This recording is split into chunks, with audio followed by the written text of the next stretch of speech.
In front of me is HTC U12 Plus, and today I would like to show you how you can delete Google search bar from home screen.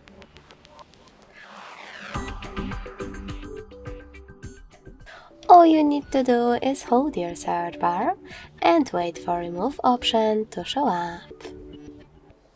When it does, you need to drag your search bar on top of it.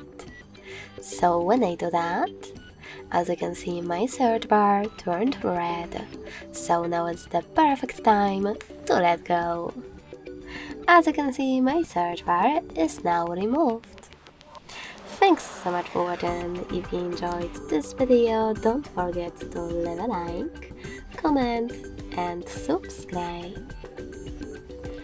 Bye!